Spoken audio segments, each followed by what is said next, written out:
Étoile sur écoute. Les fourmis de Bernard Werber. Ah oui, pas Weber, hein, Werber.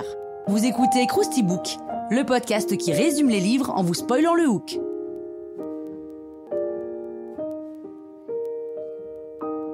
Allez, je vous rafraîchis la mémoire. Les fourmis, c'est un roman de l'écrivain français Bernard Werber, paru en 1991. C'est l'histoire de Jonathan Well, qui s'installe dans l'appartement de son oncle biologiste après sa mort, de son oncle.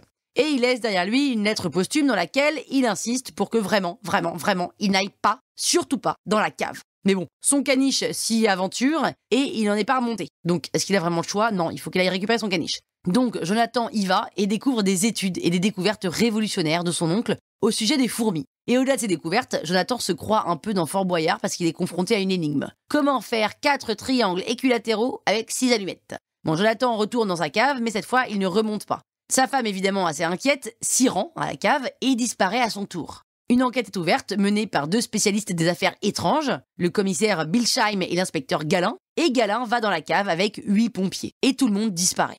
Et donc il reste plus que Nicolas, l'enfant du couple qui se retrouve orphelin, mais a la conviction que ses parents sont toujours en vie. Et il s'enfuit de l'orphelinat, retourne dans l'appartement et descend dans la cave. Et c'est là qu'il voit l'énigme des allumettes qu'il résout. Et en fait, tous ceux qui résolvent cette énigme se retrouvent dans une immense pièce secrète de laquelle on ne peut s'échapper. Et à l'intérieur se trouve une machine mise au point pour comprendre et communiquer avec les fourmis. D'ailleurs, ils communiquent avec une colonie de 18 millions de fourmis qui vit au-dessus d'eux, dans une sorte de ville fourmilière appelée Belocan. Et l'histoire bascule sur le monde des fourmis qui n'ont pas de nom, mais des numéros. Et elles sont la 327e, qui est une fourmi mâle, la 56e, une princesse, autrement dit une reine non fécondée, ou encore la 103 millième, 683e, une fourmi soldate asexuée.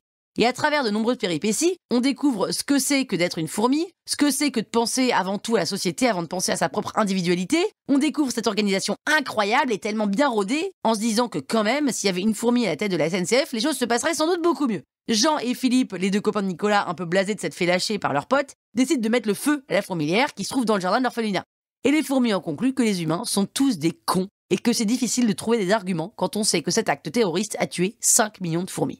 Voilà, donc ce roman, c'est la découverte de la civilisation des fourmis et des hommes, grâce au regard croisé que porte l'auteur sur ces 2 espèces. Alors peut-être qu'une société à la fois fonctionnelle et collective est possible, pour l'humain aussi, et pour l'instant c'est mal barré, mais bon, les fourmis c'est surtout une mine d'or scientifique dissimulée derrière une histoire, c'est découvrir la communication antenaire, le rôle de la température extérieure sur leur activité, la trophalaxie, qui est un mode de transfert de nourriture pour nourrir la colonie, et c'est se rendre compte de l'intelligence de ces insectes que l'on écrase lorsqu'ils tentent de nous piquer le jambon de notre sandwich en pique-nique. Alors voilà, peut-être que le programme politique des élections se trouve dans ce livre, ça vaut le coup de vérifier. Et l'astuce des allumettes alors? Eh bien il suffit de penser différemment et de construire des triangles en 3D. Voilà, c'est un bon sujet de discussion pour les prochains dîners, non? Bah voilà, maintenant vous pouvez faire croire que vous avez lu le bouquin. Croustille, hein?